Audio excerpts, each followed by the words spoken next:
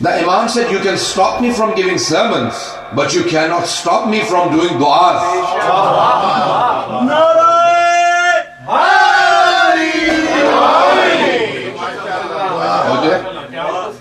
So they could not stop him from making du'as. And in those du'as, he was delivering all the messages. In the du'a, he was delivering the message. So he would start with the praise of Allah subhanahu wa ta'ala, and then the Holy Prophet and Ahlul Bayt alayhi salam. Now, This translation that I was telling you about, William Chittick's translation, in early mid-90s, 94, a journalist picked it up and he said, I was given a gift from someone and I read through the Psalms of Islam. He said, once I read through it, I could not believe that a person amongst Muslims, not today, 14 centuries ago, has conveyed such du'as that even today if you ask any Christian to write about God, could not perform anything like it. He said, I was more amazed when I found out that this person did not sit down and write them. You see, they say that when you want to write something, I write books. I've published 4. And after traveling, it takes me a month to get back into the writing mode. You know, it takes journey traveling does not go hand in hand together with writing. They say you need, in philosophy, you need a space between heaven and the earth to write something. Peace and quiet. You need time all by yourself to write something. Pay attention. You're hearing it from the writer himself. This person said, I was more amazed when I heard that this person, Imam Sadat al-Islam, did not sit down and write those du'as. He was a prisoner of battle. And while in the streets,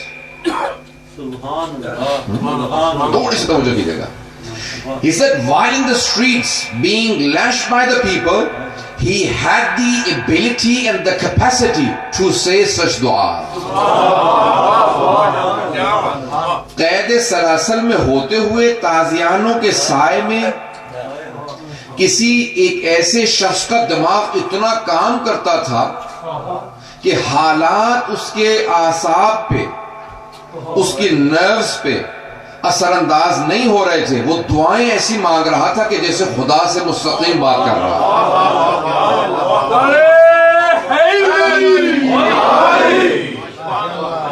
Probably a few minutes in English and then I'll transfer to Urdu.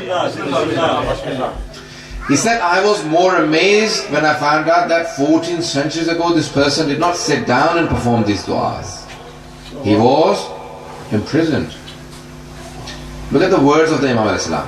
You see, if he was one of us that was imprisoned, we would be complaining to Allah subhanahu wa ta'ala. میں کیوں زندان میں آ گیا؟ پروردگارہ تو نے مجھے jail میں کیوں ڈال دیا؟ اللہ نے تو جیل میں نہیں ڈالا، لیکن ہم لوگ ڈائریکٹ خدا سے لڑیں گے. خدا نہ خواستہ کوئی اگر پریشانی بیماری ہوتی، مجھے اللہ تو نے کیوں بیمار کر دیا؟ اللہ نے بیمار نہیں کیا. میری ہی گاڑی کی چوری ہوئی ہے، اللہ کہاں تھا؟ یعنی اللہ سب چیزیں چھوڑ کے اس کی گاڑی کی گارڈ بن گیا. ایسا ہوتا نا، ہم لوگ ایسی باتیں کر جاتے ہیں. بات کر جب انسان پریشانی میں ہوتا ہے نا، یہ نہیں سوچتا میں کس سے لڑ رہا ہوں. آخر انسان خدا سے لڑ پڑتا ہے. پتہ نہیں توجہ ہے یا نہیں. You know, we many times don't realize what we say to God because we are upset. اور اگر کوئی ایسا ہو جو جانتا ہو کہ اس کے صدقے میں کائنات خلق ہوئی ہے، کوئی ہم جیسا گنہگار آدمی نہ ہو بلکہ امام معصوم ہو، اور وہ یہ جانتے ہوں کہ میں ان 14 میں سے ہوں جن کے لیے اللہ نے کائنات کو خلق کیا ہے. You know, if he was one of the sinful people, then we would understand. But this is one of the 14 infallibles. He knows that this universe was created for his sake. And when he is in prison, he does not complain. He says, Ya Allah, how shall I thank you enough? I ask for time alone with you. پتہ نہیں توجہ ہے یا نہیں.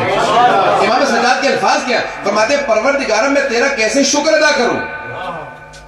7ویں امام کی 4تھے امام کے الفاظ ہیں کہ تیرا کیسے شکر ادا کروں. میں زندان میں ہوں، شکوہ نہیں، شکر کیسے ادا کروں. میں نے تجھ سے تنہائی مانگی تھی.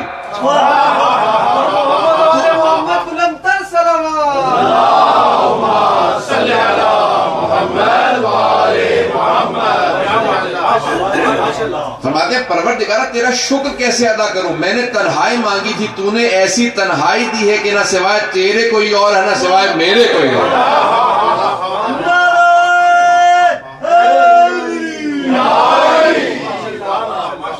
توجہ ہے نا. گرامی کتنی عجیب و غریب کیفیت ہے. عزیزان گرامی ہم لوگ اگر اچھے ہوں تو منفی سے منفی نکالتے ہیں, مثبت سے مثبت نکالتے ہیں, نیگیٹو سے نیگیٹو نکالتے ہیں, پازیٹو سے پازیٹو, اور جو بہت برے ہوتے ہیں نا وہ پازیٹو میں سے بھی نیگیٹو نکالتے ہیں. ایسا ہوتا ہی نہیں ہوتا. صرف کیڑے نکالنے کی حوصلوں کی عادت ہوتی ہے, ہمیشہ ہر چیز میں سے کیڑا نکالیں گے. عزیزان گرامی لیکن نیگیٹو میں سے پازیٹو نکالنا یہ امام معصوم کا کام ہے کہ جتنی منفی چیزیں اس میں سے بھی پازیٹو نکالنا. یہ نہیں کہتے کہ پروردگار زندان ہے, کھانے کو نہیں ہے, یہاں لائٹ نہیں ہے, میں کھڑا نہیں ہو سکتا. تیری نماز کے لیے رکوع سجود قیام تینوں چیزیں لازم ہیں, میں قیام نہیں کر سکتا. امام کا قد لمبا تھا, زندان کی ہائٹ کم تھی, امام سیدھے نہیں کھڑے ہو سکتے تھے, لیکن کہا پروردگارا مجھے کوئی شکوہ نہیں ہے کیونکہ جتنا اس عبادت میں لذت لے رہا ہوں. عبادت میں لذت, پتہ نہیں میں بات پہنچا رہا ہوں. عبادت میں لذت. دیکھیں ہمیں کھانے پینے میں لذت ہوتی ہے, دنیا کو دیکھنے میں آنکھوں سے لذت ہوتی ہے. یہ کیسا پہاڑ ہے, یہ کیسا دریا ہے, یہ کیسی جھیل ہے, یہ کیسی روڈ جا رہی ہے, کیسا انسان اچھے سینری دیکھتا ہے تو انسان کی آنکھوں کو لذت محسوس ہوتی ہے. اولاد کو دیکھتا ہے لذت محسوس ہوتی ہے. میں چھٹے امام سے پوچھا نا کہ مولا دنیا کی سب سے بڑی لذت کیا چیز ہے؟ کہا انسان کا اگر بیٹا ہو, آنکھوں کے سامنے جوان ہو اور آنکھوں کے سامنے چلتا پھرتا رہے, سب سے بڑی لذت اسی کا نام ہے.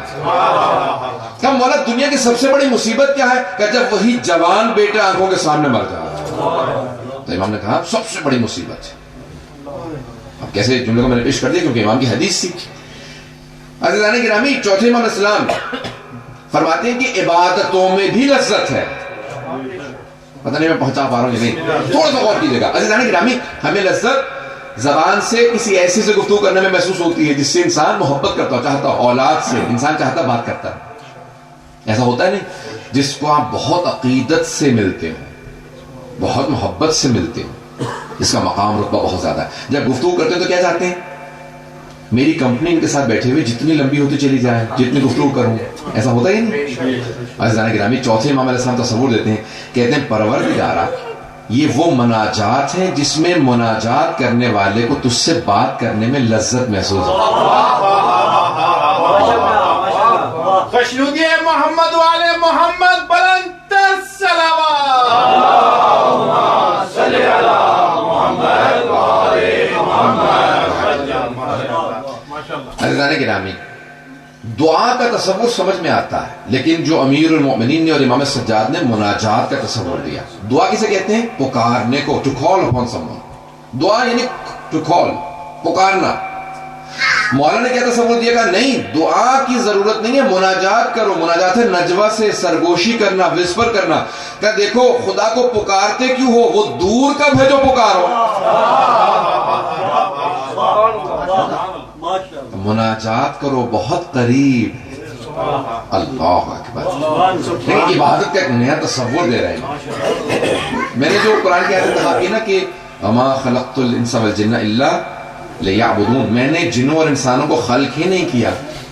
جن والانس الا وما خلقت الجن والانس الا لیعبدون, میں نے جنوں اور انسانوں کو خلق ہی نہیں کیا سوائے ایسے کہ میری عبادت کریں. عزیزان گرامی اب بہت سے لوگ سمجھتے ہیں کہ نماز عبادت ہے, روزہ عبادت ہے, حج عبادت ہے, خمس و زکوٰۃ عبادت ہے, لیکن یہی عبادت نہیں ہے. صرف یہی عبادت نہیں ہے.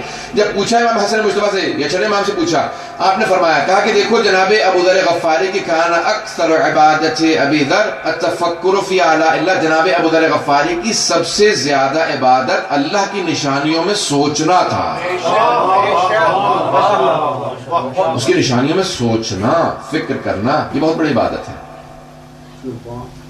انسان سوچ کے خدا سے قریب ہو جائے. التفکر یعنی تفکر ساعت افضل من عبادت 70 سنہ. 1 گھنٹے سوچنا 70 سال کی عبادت سے افضل ہے. میں ایک مثال دے دوں آپ کو. جناب حر 1 رات سوچا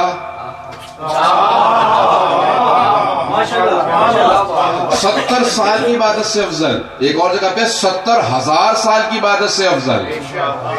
وہ تفکر، وہ سوچ، وہ کنٹمپلیشن، وہ پونڈرنگ، وہ سوچ اور تھنکنگ جو انسان کو جہنم سے جنت میں لے جائے، وہ 70 سال نے 70,000 سال کی عبادت سے حضرت گرامی سوچنا.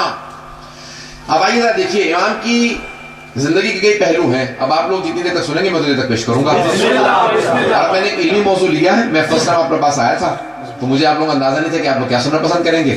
تو میں علمی میں نے موضوع کو لیا ہے، عبادت کے ایک علمی پہلو کو پیش کرنا چاہتا ہوں. اور اب سید الساجدین امام زین العابدین علیہ السلام کی مجلس یعنی ان کی ولادت تھا، اس لیے میں نے جو کچھ پہلو سوچے ہیں وہ پیش کروں گا.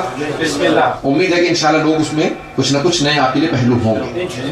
عزیزان گرامی، عبادت کا تصور امام سجاد دے رہے ہیں. عبادت کا تصور، ایسی کوئی عبادت نہیں کر سکتا. اہل سنت والجماعت کے راوی ہیں، بہت بڑے راوی ہیں سیدنا مسیب. وہ کہتے ہیں کہ میں بیٹھا ہوا تھا مدینے میں قحط پڑ گیا تھا. کربلا کے بعد قحط یعنی ڈراؤٹ، بارش نہیں ہو رہی. سب پریشان تھے، سارے مدینے والے مسجد نبوی میں جمع ہو گئے. کہ پروردگارا ہم گنہگار ہیں. راوی کہتا ہے شاید آل رسول پہ اتنا ظلم کر دیا تھا کہ پھر بارش رک. یزید نے مدینے پہ حملہ کیا تھا، مدینے مسجد نبوی میں گھوڑے باندھ دیے تھے. مانتا تو تھا نہیں. بہت سے لوگ کہتے ہیں کہ نہیں ائمہ اہل بیت کو نہیں مانتا تھا. نہیں، ایسا اللہ رسول کو نہیں مانتا تھا، قرآن کی بے حرمتی کرتا تھا، رسول خدا کا تمسخر معاذ اللہ استغفر اللہ علیہ وسلم. تو مسجد نبوی میں اس نے گھوڑے باندھ دیے. تو اس کے بعد کیا ہوا کہ میرے قحط پڑ گیا. تھوڑا سا غور کیجیے گا.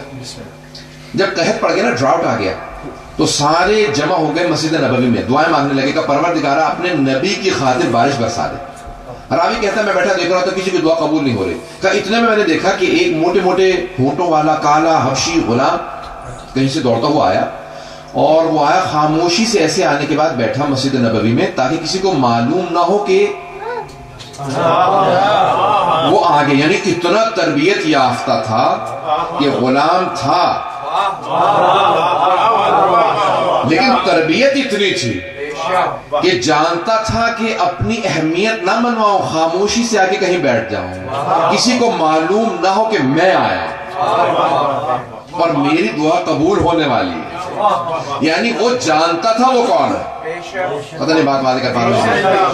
He knew who he was. اب آئے ایک مرتبہ راوی کہتا ہے کہ میں نے دیکھا کہ نہیں، بڑی خاموشی سے آ کے بیٹھا، میں اس کے پیچھے جا کے بیٹھ گیا.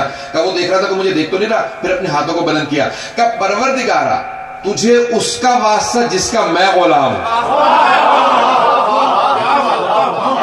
چمن چمن کلی کلی علی علی علی علی، نگر نگر گلی گلی علی علی علی علی، نعرہ حیدری، مشروطیہ محمد والے محمد بلند تر صلوات. اللہم صلی علی محمد والے محمد. ماشاءاللہ کیا ماشاءاللہ. عزیزان گرامی، واسطہ دینا یہ سب کی روش رہی ہے. خود رسول خدا جناب ابو طالب ان سب کی روش ہے واسطہ دے کے دعا مانگنا. تو اس غلام نے کہا پروردگارا تجھے واسطہ اس کا جس کا میں غلام ہوں، مدینے والوں پہ بارش برسا دے. راوی کہتا ہے کہ ابھی اس کے ہاتھ نیچے نہیں آئے تھے کہ ایک مرتبہ بارش برسنے لگی. کا خاموشی سے اٹھا اور جانے لگا تاکہ کسی کو پتہ نہ چلے میری دعا قبول ہوئی. کتنا مقام ہے اس کا. کہ جب جانے لگا نا تو میں نے دیکھا کہ بھی کس کا واسطہ دیا، کس کا غلام ہے، یہ کون ہے.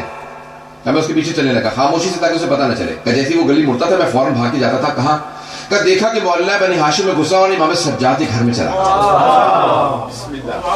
کہ جیسے ہی امام سجاد کے گھر گیا میں نے کہا ہاں ہو نہ ہو یہ انہی کا غلام ہے. پتہ نہیں میں بات پہنچا پا رہا ہوں.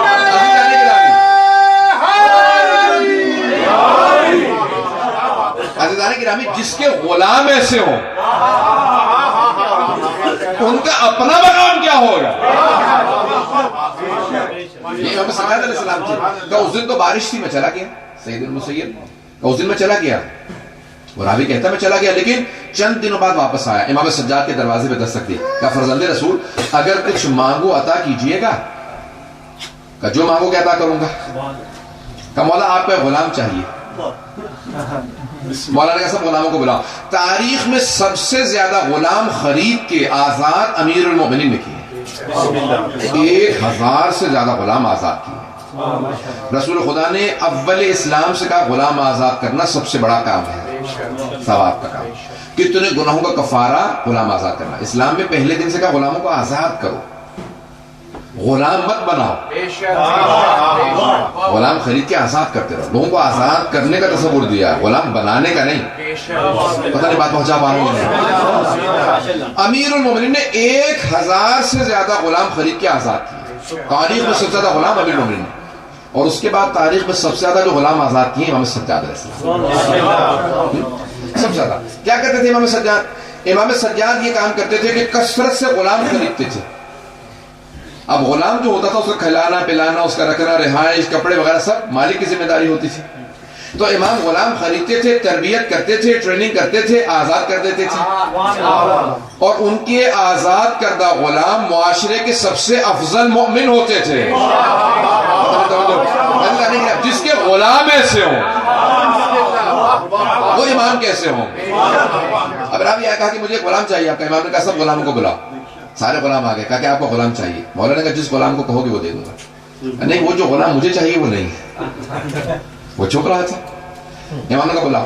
وہ آئے، کہ یہ غلام چاہیے. امام نے کہا ٹھیک ہے لے جائے.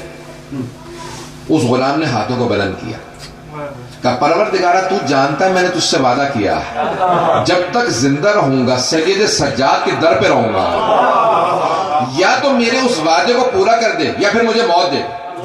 راوی کہتا ہے کہ بس یہ کہنا تھا کہ مجھے موت دے دے. ایک مرتبہ زمین پہ گرا، جب ہلا کے دیکھا مر چکا تھا. کہا میں نے پوچھا مولا سے، مولا یہ کون تھا؟ کہا یہ مستجاب الدعوات تھا. عربی میں کہتے ہیں مستجاب الدعوات. دعوات دعا کی جمع ہے، یعنی جس کی ہر دعا قبول ہوتی ہو. نہیں پہنچا پایا. مستجاب جس کی ہر دعا مستجاب ہوتی ہو. The one whose every prayer is accepted, granted to him. جس کی ہر دعا قبول ہوتی ہو اسے مستجاب الدعوات کہتے ہیں. جو غلاموں کو تربیت کر کے مستجاب الدعوات بنا دے اسے زین العابدین کہتے ہیں.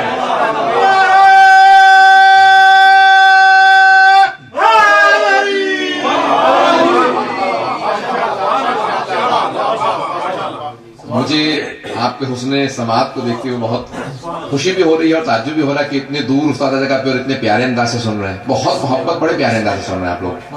اور مجھے پڑھتے ہوئے محسوس ہو رہا ہے کہ بہرحال علمی موضوع کو لے کے چلا، لیکن سب لوگ ساتھ ساتھ.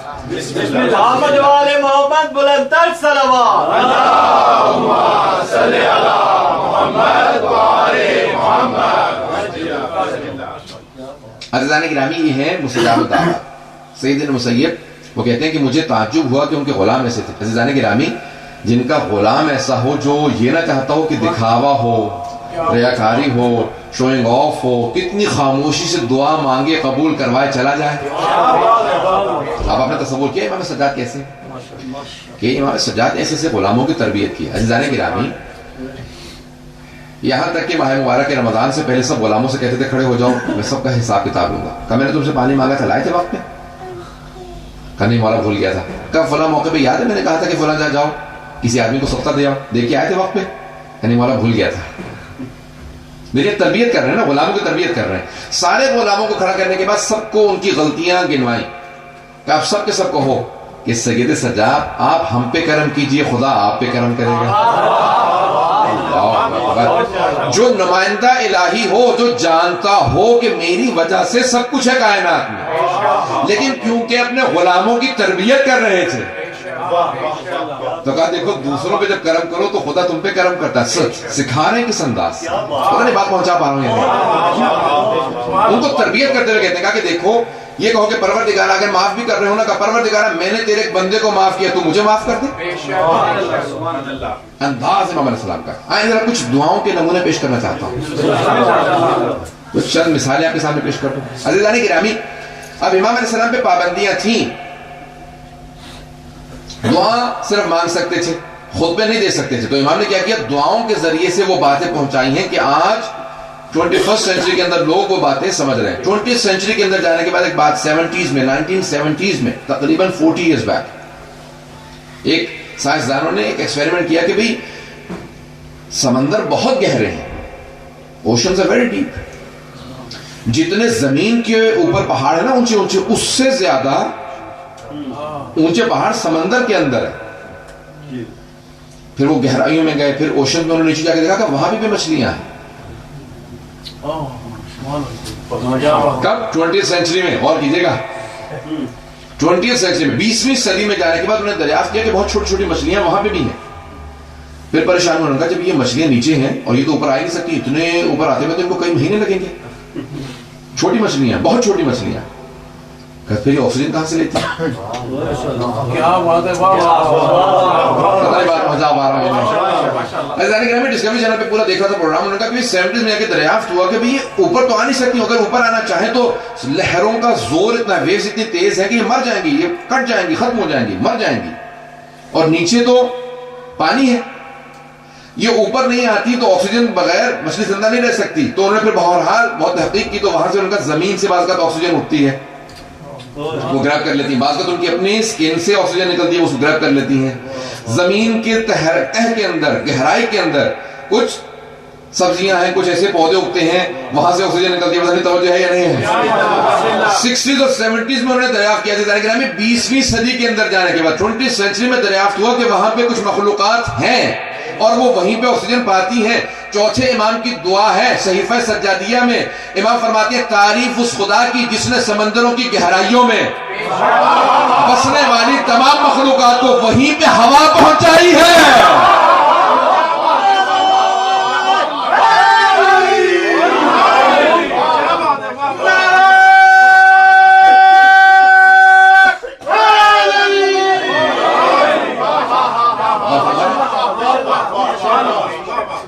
تعریف اس خدا کی جس نے سمندروں کی گہرائیوں میں ان تمام مخلوقات کو جو سمندر کی سطح پہ نہیں آ سکتی وہاں پہ آکسیجن پہنچائی. عزیزان گرامی, میں 2002-3-4 میں نے مسلسل کیلیفورنیا میں 4-5 سال ماہ رمضان 30 دن پڑھتا تھا. ماہ رمضان میں ہر رات لیکچر ہوتا تھا, تو اس میں مختلف کمیونٹیز کے لوگ ہوتے تھے, عراقی, ایرانی, پاکستانی, انڈین, سب کے سب جو ہماری پوری ڈیوائڈڈ کمیونٹی وہاں پہ تھی. انگلش میں لیکچر ہوتا تھا. میں مجلس پڑھ رہا تھا تو ایک سائنٹسٹ سے وہاں پہ, اس نے مجھ سے کہا, عراقی سائنٹسٹ نے کہا, مولانا یہ جو دعا آپ نے پڑھی ہے کہ تعریف اس خدا کی, چوتھے امام علیہ السلام کی دعا ہے صحیفہ سجادیہ میں, تعریف اس خدا کی, praise be to the Lord who knows the weight of the light, پتہ نہیں توجہ, جو نور کے وزن کو بھی جانتا ہے اور ظلمت کے یعنی تاریکی کے وزن کو بھی جانتا ہے, who knows the weight of light and darkness. تاکہ باقاعدہ امریکہ کے اندر ایک آلہ ہے, there is a tool, scale ہے جس کے اوپر نور کے وزن کو, لائٹ کے وزن کو ماپا جا سکتا ہے, معلوم کیا جا سکتا ہے. لیکن ابھی تک امریکنز بھی دریافت نہیں کر سکے کہ ڈارکنس کے وزن کو کیسے ماپا جائے. عزیزان گرامی, معصوم اسے کہا جاتا ہے جو 1400 سال پہلے جو بات کہہ جائے 1400 سال بعد سائنس ترقی کرنے کے بعد دریافت کرے. جب انوینشنز ہوں تب جا کے معلوم ہو سائنس پیچھے ہے, امام بہت آگے. خوشنودی محمد والے محمد بلندر صلوات.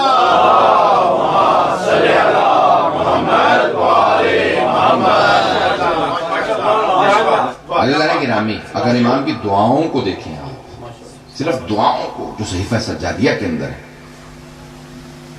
کہ ان دعاؤں سے امام نے کیا کیا پیغام پہنچایا. آج دنیا غم بخود ہے. ایک خاتون مجھ سے کہنے لگی, بہت بوڑھی خاتون تھی, کہا کہ میرے 7 بچے ہیں اور میں بیوہ ہو چکی ہوں, بچوں کی بات کا آپس میں لڑائی ہوتی ہے, مجھ سے بحث کرتے ہیں, تو کہا بہت زیادہ پریشان ہو جاتی ہوں. ایک مرتبہ کمرہ بند کرتی ہوں اور جا کے امام سجاد کی دعا ہے کہ جب اولاد کی طرف سے پریشان ہو تو اس دعا کو پڑھ لو. کہا بچوں کو نہیں بتاتی, فوراً جاتی ہوں, وضو کرتی ہوں, دروازہ بند کرتی ہوں, فوراً اس دعا کو پڑھنے لگتی ہوں. جب باہر آتی ہیں سب بچے کہتے ہیں آپ اندر جا کے جادو کرتی ہیں, کیا کرتی ہیں؟ یہ ہمارے دماغ سب کے ٹھنڈے ہو جاتے ہیں. امام نے کہا کہ جادو سے بالاتر ایک چیز ہمارے پاس ہے, میجک کی ضرورت ہی نہیں ہے, ہمارے پاس دعا جیسا اسلحہ موجود ہے. علیکم بالصلاۃ رسول اللہ کی حدیث ہے نا, keep the weapons of the prophets and the messengers. They said, Ya Rasulullah, what is that weapon? He said, dua. Dua, that is the weapon of all the messengers and prophets. امام سجاد علیہ السلام کی دعا انسان کو بے انتہا مقرب بنا دیتی ہے. عزیزان گرامی, یہ دعائیں ان کی عادت ڈالیے. عزیزان گرامی, انسان جب دعا مانگتا ہے نا, تو دیکھیں دعا ایک فلسفہ ہے, کیسا ہے اس کا پیش کرنا چاہتا ہوں. انسان مانگتا اس سے ہے جس کو معلوم نہ ہو کہ میری ضرورت کیا ہے. مانگتا تو انسان اسی سے ہے نا جس کو معلوم نہ ہو کہ میری ضرورت کیا ہے. یہ ضرورت ہے وہ مت دیجیے, یہ دیجیے. یا کہے کہ نہیں جو دیا ہے نا میں بتاتا ہوں مجھے زیادہ ضرورت کس چیز کی ہے. مجھے جو آپ دے رہے ہیں اس کی ضرورت نہیں ہے, اس چیز کی ضرورت ہے. جو انسان کی ضرورت کو صحیح نہ سمجھتا ہو انسان اس سے مانگتا ہے. آیا یہ دونوں چیزیں خدا پہ سوچنا جائز ہے؟ نہیں. خدا جانتا ہے کہ ہمارے لیے بہتر کیا ہے, خدا جانتا ہے ہماری ضرورت کیا ہے. اس کے باوجود بھی اس نے خود سے کہہ دیا ادعونی استجب لکم, مانگو تو صحیح میں عطا کروں گا. اب جب اس نے خود سے کہہ دیا مانگو میں عطا کرنے والا ہوں, تو عزیزان گرامی امام سجاد کا دیکھو مانگنے کا طریقہ میں بتاؤں گا. مولا کیسے مانگے گا؟ اللہم صلی علی محمد وعلی محمد, اس سے دعا کو شروع کرنا.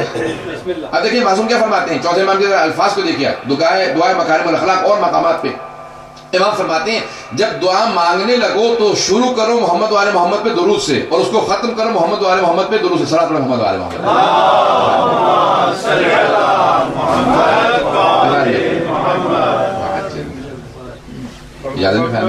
محمد باردی کے صلوات.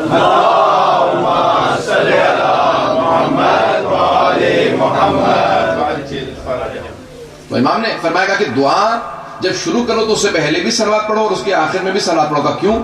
کہا کہ دیکھو صلوات اور درود کسی بھی حالت میں رد نہیں ہے, ہر حالت میں قبول ہے.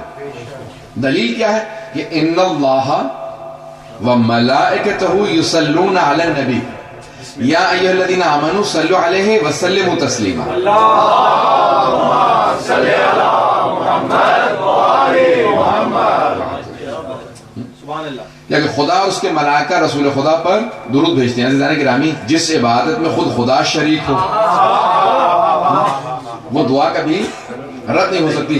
تو معصوم نے فرمایا کہا کہ دعا سے پہلے اور دعا کے بعد میں درود پڑھنا دعا رد نہیں ہوگی. کیوں؟ اگر ابتدا قبول ہے انتہا قبول ہے تو درمیانی شے کو رد نہیں کیا جائے. اب امام نے طریقہ سمجھایا ایسا دعا مانگنے کا. تو صحیفہ سجادیہ بہترین امام علیہ السلام نے ایک ہدیہ دیا اپنے تمام شیعوں کو. اللہ نے گرامی انسان کو دعا مانگنے کا اگر طریقہ سیکھنا ہے تو امام سجاد علیہ السلام. قرآن میں ہے کہ دیکھیں انسان دعا نہ مانگنا تکبر کی علامت ہے. ہو بھی تو کہو پروردگار مانگ. کیوں؟ کیونکہ جو انسان سمجھتا ہے میں بہت کچھ ہوں تو وہ مانگنا نہیں چاہتا. کہ خدا سے دعا مانگو انسان کے تکبر کو توڑ دیتی ہے. دعا انسان کے تکبر کو توڑتی. عزیزان گرامی آئیے ذرا امام سجاد علیہ السلام کی زندگی کے دو پہلوؤں کو اور پیش کروں گا. دو واقعات پیش کرنا چاہتا ہوں نوجوانوں کی خاطر, بچوں کی خاطر, تاکہ ان کی بھی توجہ میرے ساتھ رہے. میں نے ایک علمی موضوع لیا. عزیزان گرامی اب ایک میں نے آپ کے سامنے زاویہ پیش کیا ہے کہ زین العابدین ہے اور دوسرے ہیں سید الساجدین. اگر اس لقب کو بھی پیش کر دوں توجہ ہے مجھ میں سننا چاہیں گے تھوڑی دیر اور. عزیزان گرامی سید الساجدین ہے امام. کیسے سید الساجدین ہے؟ امام گھنٹوں سجدے کرتے تھے. For hours long he was in sajda. 2 hours, 3 hours long. And many times he would, he had that he would clean his forehead. امام کی پیشانی پہ نشان بن جاتا تھا. سجدوں کے بہت گہرے نشان تھے. امام کو باقاعدہ اس کو کاٹتے تھے. اتنے باقاعدہ امام کے نشان تھے پیشانی پہ. عزیزان گرامی امام کی پیشانی سجدوں کے نشان سے بھری ہوئی تھی. جو دیکھتا تھا کہتا تھا یہی سید الساجدین. توجہ کیجیے گا. ایک بہت طولانی سجدے میں ہے امام علیہ السلام اور امام کے بیٹے ہیں پانچویں امام علیہ السلام. کہ اچانک پانچویں امام علیہ السلام کے متعلق پورے مدینے والے کہنے لگے ارے محمد باقر کنویں میں گر گئے. He dropped into a well. The fifth امام علیہ السلام. کہا پانچویں امام, وہ پانچویں امام نہیں کہہ رہے تھے, نام لے رہے تھے. میں صرف احترام تاکہ بار بار نام لوں تو پھر صلاۃ پڑھنی پڑتی ہے. اللہ گرامی پانچویں امام کنویں میں گر گئے. ایک مرتبہ شور ہونے لگا. سب کے سب جب شور کرنے لگے پانچویں امام کے متعلق کہ بچہ کنویں میں گر گیا, بچہ کنویں میں گر. 2-3 برس کی 4 برس, بہت چھوٹے سے. بس امام کی والدہ نے, امام باقر کی والدہ نے, امام زین العابدین کی زوجہ نے, جن کا نام فاطمہ بنت حسن ہے, امام حسن مصطفیٰ کی بیٹی ہیں. بسم اللہ. اللہم صلی علی محمد وعلی محمد. سارا مجمع غور سے سننے کا اس جملے کو. عزیزان گرامی، امام کی بیٹی ہیں، امام کی پوتی ہیں، امام کی بھتیجی ہیں، امام کی بہو ہیں، امام کی زوجہ ہیں، امام کی ماں ہیں، امام کی دادی ہیں، اور طرف سے امامت میں ہے. لیکن آخر ماں ہے. بس کان میں آواز جانی تھی میرا بیٹا کنویں میں گر گیا، رونے لگی، تڑپ کے رونے لگی، اور روتی ہوئی فوراً چوتھے امام کے پاس آئیں گے. اے میرے سرتاج، اے میرے آقا، اے میرے مولا، ہمارا بچہ کنویں میں گر گیا. اب امام کون ہے؟ امام ہے سید الساجدین. عزیزان گرامی، الصلاۃ معراج المؤمن، نماز مومن کی معراج ہے. معراج یہاں نہیں ہوتی، وہاں ہوتی ہے. توجہ توجہ توجہ.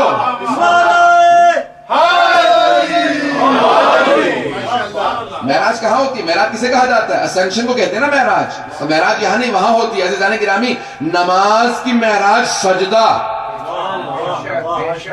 اور سجدے کی معراج سید الساجدین کا سجدہ. عزیزان گرامی، چوتھے امام سجدے میں ہیں، آپ کی زوجہ رو رہی ہیں، امام کا سجدہ طولانی تر ہوتا چلا جا رہا ہے، طولانی تر ہوتا چلا جا رہا ہے. He is prolonging his sajda. When he comes out of the sajda, he says, what happened? کیا بات ہے، آپ تو اتنا رو رہی ہیں؟ کہ آپ کو آواز نہیں آ رہی تھی؟ امام نے کہا کہ آپ نے غور فرمایا نا، میرے پیغمبر نے، میرے جد نے، ہمارے جد نے فرمایا ہے کہ یہ وہاں ہوتا ہے سجدہ. میرا جسم یہاں ہے، میں یہاں نہیں ہوں، تو میرے کان میں آواز نہیں آتی جو میں خدا کی بارگاہ میں ہوتا. تو روتے روتے کہنے لگی آپ کی زوجہ نے فرمایا، ہمارا بچہ کنویں میں گر گیا ہے. کہا آرام کیجئے، پریشانی کی بات نہیں، بس امام کا کہنا تھا. کہ آپ کی زوجہ نے فوراً آنسو صاف کر لی. کیوں؟ جانتی تھی یہ ضامن ہے، جانتی تھی یہ ضامن ہے، حجت خدا ہے، امام وقت ہے. امام چلنے لگے. اب میں اپنے الفاظ میں پیش کروں گا. امام کا چلنا تھا، زمین قدم کے بوسے دینے لگی، آسمان سر پہ سایہ کرنے لگا، کائنات سے لبیک کی آوازیں آنے لگی، ہر انسان راستہ دینے لگا. امام کا چہرے سے نور آ رہا تھا. ہر طرف سے لوگ ہٹنے لگے. کہا کہ مولا آپ کا بیٹا کنویں میں گر گیا. امام نے کہا ہٹو. راستہ تو ایک مرتبہ آواز دی. کہا کہ پانی میری امانت کو لوٹا دے. سارے مدینے والوں نے دیکھا کہ پانی ابھرنے لگا. امام نے فوراً اپنے بیٹے کو پانی سے اٹھایا. سب نے گواہی دی کہ محمد باقر پانی کے اندر نہیں، اوپر بیٹھے تھے.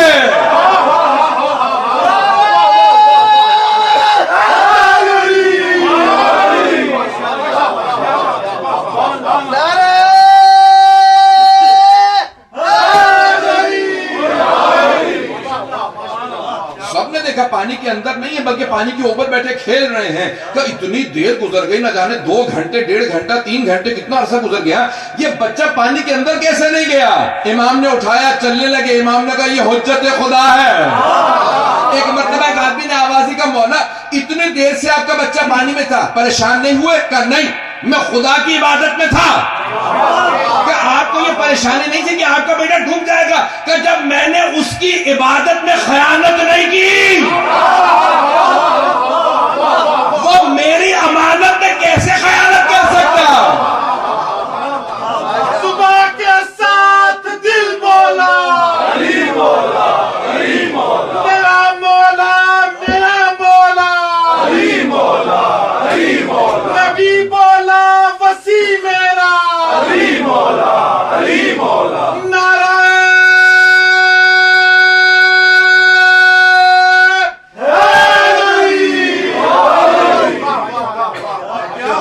مولانا صاحب کی دراز عمر کے لیے بلند تر صلوات. اللہم صلی علی محمد وآل محمد. ماشاءاللہ. امام نے فرمایا کہ جب میں نے اس کی عبادت میں خیانت نہیں تو وہ پھر میری امانت میں کیسے خیانت کر سکتا؟ یہ میری امانت ہے. اللہ اکبر. یہ عبادت، یہ سجدہ اس کی امانت تھا، میں نے خیانت نہیں کی. جیسا سجدہ کرنا تھا ویسا ہی کیا. کما حقہ، سجدے کا حق وہی ادا کر سکتے ہیں. عزیزان گرامی، اور وہ کیوں نہ سید الساجدین ہوں جس نے کربلا سے مسلسل سجدے کیے ہوں. میں ایک جملے کو پیش کروں گا گرامی, پوری دنیا میں چلے جائیں. You know, today there are changes of so many governments. There are civil wars going on in the world. And there are so many new rulers coming into power. Every new ruler says, I can't do anything. There is a civil war going on. The treasury has nothing. Pay attention. People are not cooperative. کوئی میرا ساتھ نہیں دے رہا, ملک کے خزانے خالی ہیں, ملک میں خانہ جنگی ہو رہی ہے, حالات خراب ہے, میں کچھ نہیں کر سکتا. ایسا ہے یا نہیں ہے عزیزان گرامی؟ اور اگر کوئی عصر عاشور میں منصب امامت سنبھالے, پتہ نہیں بات پہنچا پایا ہے عزیزان گرامی, جہاں باپ کا جنازہ تپتی ریت پہ پڑا ہو, خزانے خالی, جو خود قیدی ہو, زندان میں ہو, لیکن کوئی شکوہ نہ کرے. اللہ اکبر. These people who are coming into power, they see a little civil war, treasury has nothing, and the fourth Imam, he took the order of Imamat in the eve of Ashura, and yet he did not make a single complaint. He said, oh Allah, I will deliver. And had it not been for the fourth Imam alayhi salam, he did the tarbiyat, he trained the people, because first is tazkiyah, he trained the people, and the fifth and the sixth Imam alayhi salam taught the people. Had it not been for the fourth Imam, the people could not learn. جملے کو پہنچا پاؤں یا نہیں؟ حضرت گرامی, اگر چوتھے امام علیہ السلام تربیت نہ کرتے, جب تک تربیت نہ ہو تب تک انسان علم حاصل نہیں کر سکتا, جب تک تزکیہ نفس نہ کرے. تو چوتھے امام نے ایک ایسی بنیاد رکھی کہ پانچویں اور چھٹے امام علیہ السلام نے علوم آل محمد کو عام کر دیا, معاقل العلوم بنے, اور ہم جعفری کہلائے. بات پہنچ رہی نا عزیزان گرامی؟ عزیزان گرامی, اب کیا کروں گی, مسائل کا جملہ ہے, بہت سی آنکھوں میں آنسو آ گئے ہیں, لیکن میں اس بات کو کہے بغیر آگے نہیں جا سکتا کہ عزیزان گرامی, آج پوری دنیا میں ہر انسان شکوہ کرتا, گلہ کرتا, میں کچھ نہیں کر سکتا, حالات اچھے نہیں ہیں. عزیزان گرامی, چوتھے امام نے اس انداز سے منصب امامت کو نبھایا کہ خداوند متعال کہے گا, سلام ہو اے سجاد, اے سید سجاد, آپ کی عظمتوں کو سلام ہو, آپ نے حق امامت ادا کر دیا. نہ عبادت میں کوئی کوتاہی ہے, نہ سجدوں میں, نہ تبلیغ دین میں, بلکہ عصمت کبریٰ کے پیکر ہیں. اس انداز سے پہنچا رہے ہیں. حضرت گرامی ہیں زین العابدین, یہ ہیں سید الساجدین. بات پہنچ گئی ہے حضرت گرامی؟ ہمارے ایک بات کو کہوں, حضرت گرامی, پھر امام کے متعلق جو سب سے زیادہ چیز مشہور ہے نا, وہ ہے گریہ. آپ کا پوری زندگی پھر کربلا کے بعد گریہ کرتے رہے, لیکن بے مقصد گریہ نہیں تھا, با مقصد گریہ تھا. صرف رو نہیں رہے تھے, بلکہ اس انداز سے روتے تھے کہ دیکھنے والا سوال کیے بغیر رہ نہیں سکتا تھا. پوچھتا تھا, کیا بات ہے, اتنا کیوں رو رہے ہیں آپ؟ کہتے, تجھے نہیں معلوم فرزند رسول خدا کے نواسے کو پیاسا سے بھا کر دیا گیا. عزیزان گرامی, ہر انسان پوچھے بغیر رہ نہیں پاتا تھا.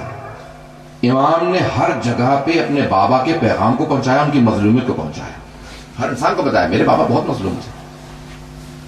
عزیزان گرامی, مدینے میں شہید اصغر نے ایک واقعہ لکھا اپنے کتاب میں, وہ کہتے ہیں امام سجاد علیہ السلام کی زندگی سے متعلق, کہتے ہیں مدینے میں ایک آدمی تھا جو سب کی توہین کرتا تھا.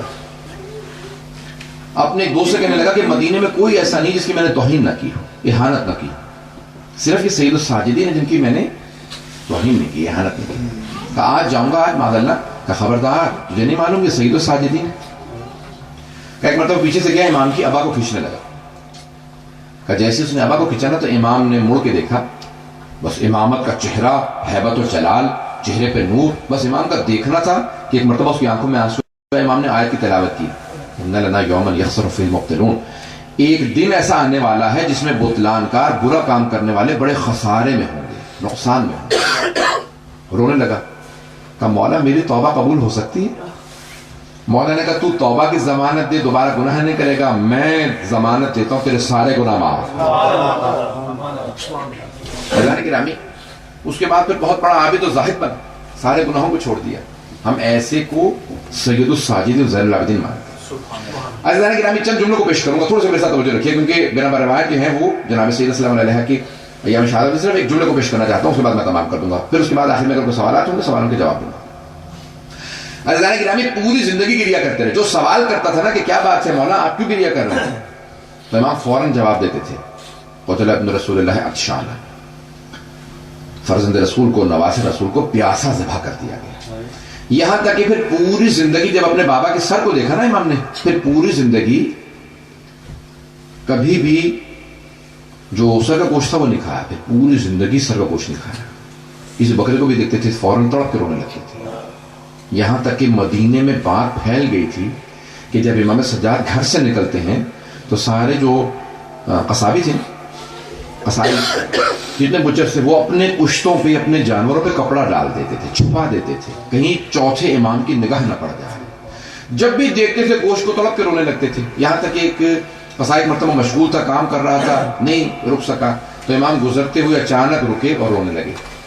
کہا میں کچھ سوال کرنا چاہتا ہوں. کہا بولا مجھے معافی ادا کیجیے گا, معاف کر دیجیے گا, میں بھول گیا تھا آپ کے آنے کا وقت ہو گیا.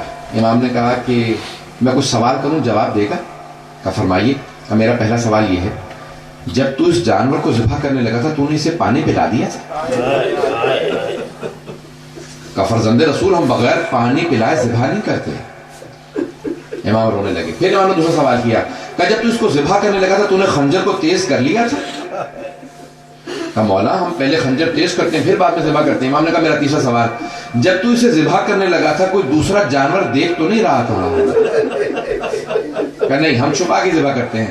پھر امام نے فوراً کربلا کا رخ کیا اور تڑپ کے رونے لگے. کہا بابا وہ جو کربلا میں آئے تھے وہ کیسے مسلمان تھے؟ بابا نہ انہوں نے آپ کو پانی پلایا نہ خنجر کو تیز کیا, میری پھپھی کھڑی دیکھ رہی تھی, میری پھپھی سے چھپایا نہیں بابا. حیران گرامی, میں امام سجاد علیہ السلام کی کیونکہ زندگی سب سے زیادہ گریا کرنے والے امام, اس لیے میں نے چند جملے پیش کیے. آئیں ذرا بھی آنکھوں میں جب آنسو ہوتے ہیں نا تو دعا رد نہیں ہوتی. جب آنکھ میں آنسو ہو تو دعا قبول ہوتی ہے. سب ہاتھوں کو بلند کیجئے گا, میں دعا کرواؤں گا. پروردگارا ہم سب کو 12ویں امام کا ظہور دیکھنا نصیب فرما. پروردگارا جہاں جہاں مومنین بسے ہوئے ان کے سب کی جان مال عزت آبرو کی حفاظت فرما. عراق کے حالات خراب ہیں, بحرین کے, شام کے, پاکستان کے سب مومنین کی حفاظت فرما. پروردگارا جہاں جہاں شین حیدر قرار ہیں سب کی جان مال عزت آبرو کی حفاظت فرما. ہمارے مقامات مقدسہ کی حفاظت فرما. پروردگارا نجف و کربلا کی, کاظمین کی, سامرہ کی, بلد کی اور شام کے تمام روضوں کی حفاظت فرما. پروردگارا حکومت اسلامی کی حفاظت فرما. اور پروردگارا جتنے بھی ہمارے مومنین جہاں جہاں بسے ہیں سب کی حفاظت فرما. جو مومنین یہاں موجود ہیں سب کی دعائیں مستجاب فرما, کسی کو خالی ہاتھ نہ لوٹا. پروردگارا ایک واسطہ پیش کریں گے. پروردگارا امام سجاد علیہ السلام ہم لوگ عبادت کرتے ہیں نا تو اس کے لیے بھی جانواز بچھا لیتے ہیں, اس کے لیے بھی سجدہ رکھتے ہیں, اس کے لیے ہم کوشش کرتے ہیں کہ ہمارے لیے کوئی آرام دہ جگہ ہو. اور اگر کوئی کربلا سے شام کے راستوں میں کانٹوں پہ سجدے کرتا رہا ہو, اس امام علیہ السلام کی عظمتوں کو سلام. و پروردگارا امام سجاد کے پاؤں میں لگے کانٹوں کا واسطہ ہماری ان گنہگار آنکھوں کو امام زمانہ کی زیارت نصیب فرما. پروردگارا جنت البقیع تعمیر ہوتا دیکھنا نصیب فرما. جتنے مومنین مریض ہیں پروردگارا ایک واسطہ دوں گا, بیماروں کے لیے ایک واسطہ دوں گا. میں ایک آپ سے سوال کروں, آپ نے کبھی دیکھا کہ کسی بیمار کو لوگ بستر سے گرا دیتے ہوں؟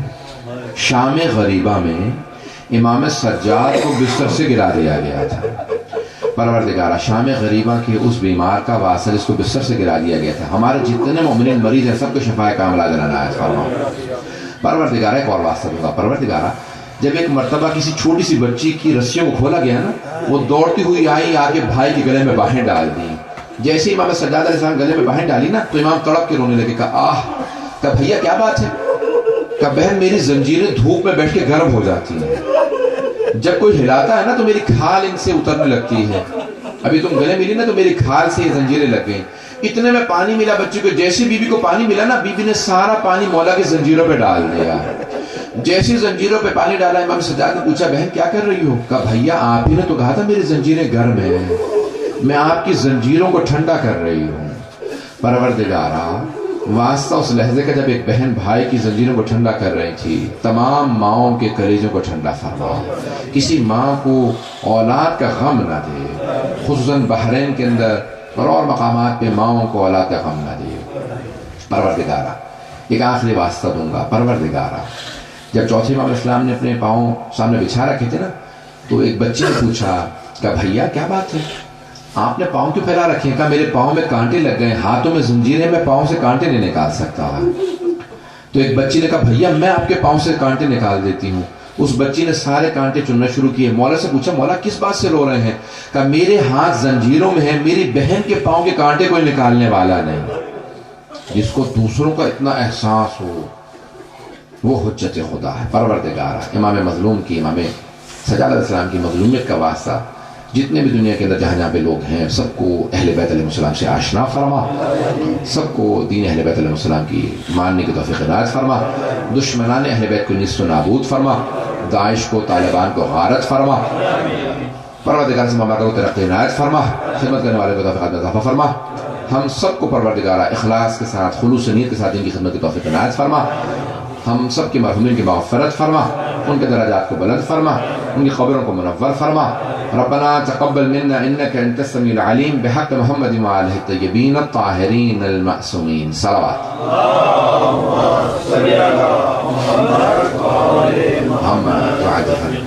اگر سوالات ہوں گے ذرا any questions ان شاء اللہ بلا سبب ہم ختم کرنے والے تھے لیکن اگر سوالات ہیں ذرا any questions اگر سوالات ہوں گے نماز شب کے متعلق پوچھنا ہے کہ نماز شب میں اکثر میرا روٹین ایسا ہے کہ میں 2-3 بجے تک جاگتا ہوں، کوشش کرتا ہوں فجر اٹھنے کی کہ میں 2-3 بجے سونے سے پہلے نماز شب پڑھ کے سو سکتا ہوں۔ نماز شب آدھی رات کے بعد کبھی بھی پڑھ سکتے ہیں، نصف عشاء کے بعد، مڈ نائٹ کے بعد کبھی بھی نماز شب پڑھ سکتے ہیں، اور اگر عشاء کے بعد بھی چاہیں تو پڑھ سکتے ہیں، لیکن آدھی رات کے بعد سے فجر سے پہلے کبھی بھی پڑھ سکتے ہیں، اور the closer to فجر the better، جتنی بھی فجر سے قریب تر پڑھیں اتنا بہتر، ثواب زیادہ ہے، لیکن آدھی رات کے بعد کبھی بھی پڑھ سکتے ہیں، ویسے عشاء کے بعد بھی پڑھ سکتے ہیں۔ اوکے سوال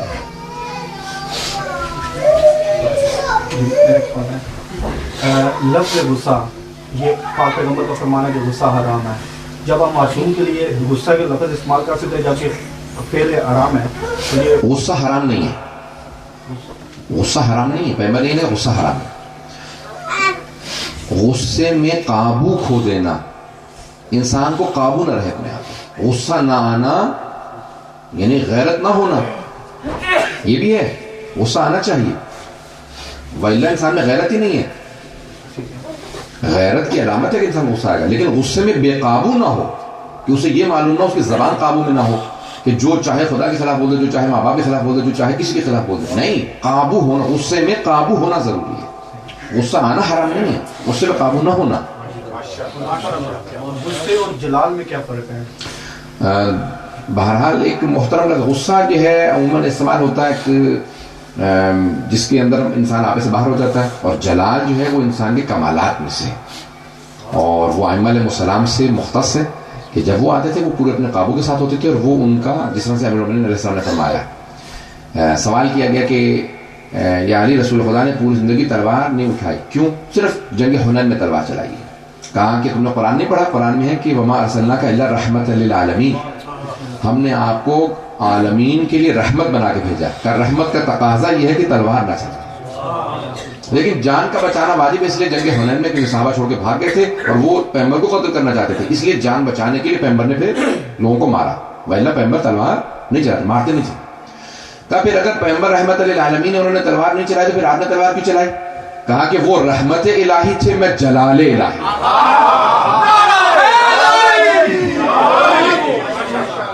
آپ کے سوال کا جواب ہو گیا؟ وہ جلال الہی، غصے میں جلال میں فرق ہے، جلال صرف اللہ کے لیے ہے، معصومین علیہ السلام۔ اور اگر سوال ہوگا تو جواب دیں گے۔ تو آپ نے کہا ہے صاحب کچھ کتابیں لکھی ہیں، وہ کہاں سے مل سکتی ہیں؟ میں لیکن یہ ایسا بھی نہیں، تو میں اگر مجھے پہلے سے تھوڑا سا رہتا تو شاید میں لکھا تھا۔ کتاب التوحید کا انگلش میں ٹرانسلیشن کیا ہے، شیخ صدوق کی 1000 سال پرانی کتاب ہے، ہماری سب سے اہم ترین کتابوں میں سے توحید صدوق، اس کا انگریزی میں ٹرانسلیشن کیا۔ پرنسپلز آف فیتھ انگریزی کے اندر، جناب فاطمہ زہرا کی زندگی کے اوپر کتاب کا ترجمہ کیا ہے، لندن میں ہے میرے پاس، انشاءاللہ اگر نیکسٹ ٹائم میں آؤں گا تو میں لیتا ہوں گا، نہیں تو میں پوسٹ کروا دوں گا کسی سے، حاجی سے میرا وغیرہ کا۔ صحیفہ سجادیہ کا آپ ذرا نام دوبارہ بتا دیں۔ صحیفہ سجادیہ کی کئی translation, there are many translations of Sahifa سجادیہ in English. The first and the most famous translation is by William Chittick. William Chittick کا ترجمہ ہے Psalms of Islam کے نام سے، اس کے علاوہ بہت لوگوں نے ترجمہ کیا، کافی ایرانینز اینڈ پاکستان۔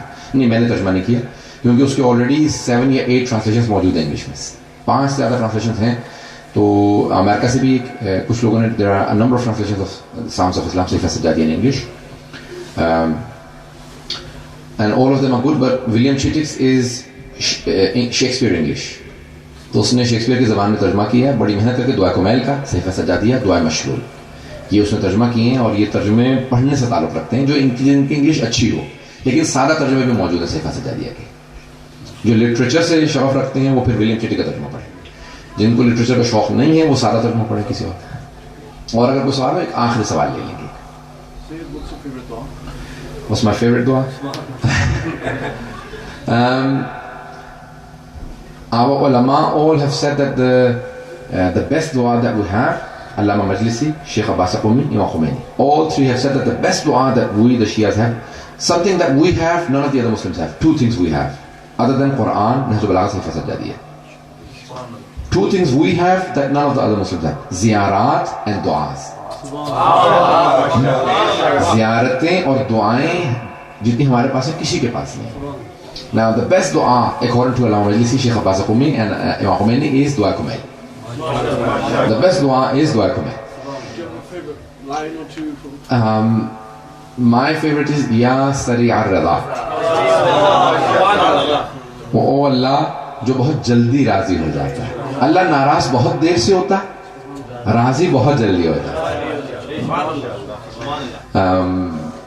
مومن کے لیے بھی بعض احادیث میں کہ مومن بھی ایسے ہی ہوتا ہے, ناراض بہت دیر سے ہوتا ہے, راضی بڑی جلدی ہو جاتا ہے. مومن بھی ناراض بڑی مشکل سے ہوتا ہے اور راضی بڑی جلدی. تو اللہ یا سریع الرضا اغفر لمن لا یملک الا الدعاء. I also like many of the du'as, but after taqibat, subhana man la ya'tadi ala ahli mamlakatihi. For memory, this is the best dua. According to Zanjani, I asked him a short dua for hafiza, for memory. After every namaz, if you read this dua, I can write it inshallah. This is probably I've been reciting for over 20 years after every namaz. If there are any questions, otherwise we'll call it a night. Rasulullah, mashallah, ہم سب جانتے ہیں رحمت للعالمین تھے, لیکن ہمارے سنی brothers جو تبری میں اور سیرت رسول اللہ میں بنی قریظہ کا واقعہ جس طرح لکھتے ہیں, اس میں ہمارا کیا نظر ہے؟ بہت اچھا سوال ہے. I'll quickly repeat the question in English and I'll translate into English for the better of the youth. Please answer it in English. Yes. Now the question is that the Holy Quran says the Holy Prophet is a mercy for the universe. Then what do we say about the incident of Bani Qurayza, where the historians have mentioned, Tabari and others have mentioned that the Holy Prophet ordered all of Bani Qurayza to be killed, the men. First of all, the history does not say that the Holy Prophet ordered for them to be killed. Number 2, Sheikh Najah al-Tai, a contemporary writer who's still alive, he has more than 400 books. In his Siratul Nabi, he says this incident did not happen. Some of the Jewish rabbis who converted to Islam, like Abu Huraira, like Abu al-Ahbar and others, they did not truly convert, and they fabricated a lot of Israeliyat, and they also showed the oppressiveness of the Jews, and that the Holy Prophet oppressed. So he completely counters it from the beginning to the end. Siratul Nabi, 2 volumes by Najah al-Tai. Najah al-Tai کی کتاب ہے سیرت نبی. وہ کہتے ہیں اصلاً سچ ہی جھوٹ ہے. وہ یہودی لوگ جو کہتے تھے, یہودی رہبائے جو ان کے ربے تھے, جو کہتے تھے مسلمان ہو گئے, وہ مسلمان نہیں ہوئے تھے. انہوں نے بہت سی اسرائیلیات مسلمانوں میں رائج کر دی, یہودیوں کی ٹیچنگز, اور پھر یہودیوں کو مظلوم بنا کے پیش کیا کہ معاذ اللہ رسول خدا نے بڑا ظلم کیا یہودیوں پہ. ان لوگوں نے بنا کے چیزیں کھڑی ہیں. Number 1. Number 2, if you read some of the historians, they have said that the Banu Qurayza referred to one of their ex-Jewish Muslims who had converted, and they said that we don't want Muhammad sallallahu alaihi wasallam to decide for us. We want him to decide for us. Now he said that if you want me to decide, if you leave Hazrat Rasulullah rahmatullahi alayhi, then all of you should be killed. So there are a number of explanations. There are 3 incidents for the Holy Prophet for which the Holy Prophet said, I disapprove of this. One is by Khalid ibn Walid, who went and killed a group of people And the Holy Prophet said, Allahumma inni bari min al-Khalid. Oh Allah, I take your refuge from Khalid. This was not my doing. It is without my approval. I disapprove. One of them is this incident. And there are other incidents. So there are many historians who have countered and do not approve that the Holy Prophet gave the orders for their killing. Rasul Khuda ne unke aslan hukum jari hi nahi kiya unke qatl ka.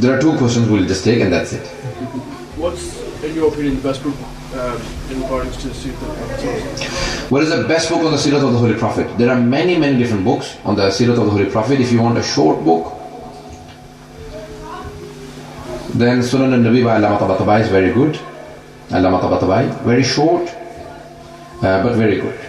So he picks out all the different qualities of the Holy Prophet, that he never used to spit, he used to, how he walked, he would not hit his feet on the ground, how he, every little thing, every little aspect of his life.